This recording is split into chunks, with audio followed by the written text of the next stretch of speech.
You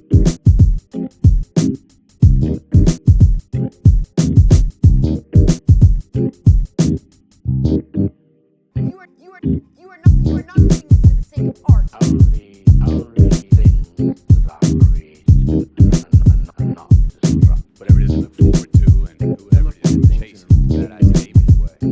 If it works on the page, I know I can make it work on the movie screen. La marginalité est au cœur de l'immersion cinématographique, puisqu'elle permet de créer un personnage assez différent de nous pour que nous puissions comprendre son parcours extraordinaire. Le réalisateur dont nous allons parler aujourd'hui ne conçoit le monde que par le biais d'une marginalité exceptionnelle, celle d'un monde hors de tout, y compris du nôtre. Jeremy Saulnier est un réalisateur d'origine américaine qui officie dans la production audiovisuelle depuis maintenant près de 10 ans. Il a très peu de longs métrages à son actif en tant que réalisateur, car ce grand directeur de la photographie du cinéma indépendant recherche des thèmes uniques et fantasmagoriques pour ses longs métrages, prenant son temps entre chaque film afin d'explorer des thématiques qui sont très éloignées et surtout cherchant à mettre en avant les dérives d'une Amérique à la fois conservatrice et folle.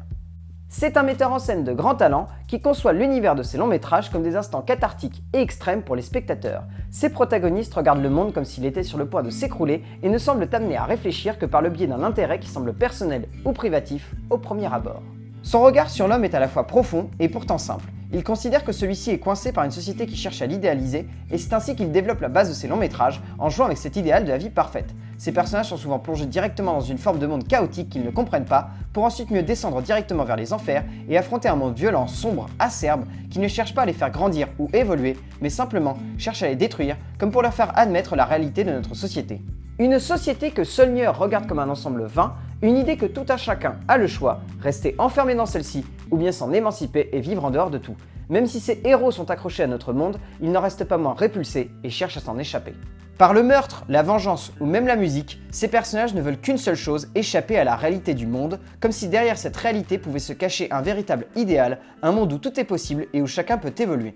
Mais pour autant, les personnages de Saulnier ne le trouvent jamais, et c'est à partir de là qu'un autre degré fort du cinéma de ce réalisateur se développe, un cynisme profondément ancré dans la réalité de ses héros, un regard décalé sur notre monde qui fait à la fois rire, mais qui peut également terrifier le spectateur. Ainsi, Saulnier, en tant que réalisateur, ne fait pas office de protecteur de ses personnages, mais les amène simplement dans un monde qu'il sait terrifiant.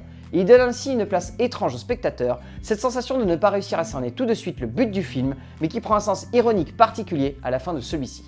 On pourrait penser que Saulnier ne porte qu'un regard décalé sur le monde, mais au-delà de cela, par le biais des genres qu'il touche, le thriller et le drame horrifique, celui-ci donne alors une autre conception autour de son cinéma. Le ton de ses métrages apporte un regard décalé sur le monde, tandis que les genres qu'il aborde lui apportent une véracité confondante de réalisme, qui donne ainsi à ses productions des allures de portraits humanistes, parvenant ainsi à toucher tout le monde, sans enfermer son cinéma dans une contemplation bête et méchante de nos dérives. Plongé dans la filmographie de Jeremy Saulnier, c'est à la fois regarder la marginalité comme si elle était banale, et c'est également regarder la société comme un enfermement émotionnel. Malgré ses films peu nombreux, Saulnier a une patte que l'on reconnaît tout de suite, un mélange entre cynisme et catharsis dramatique.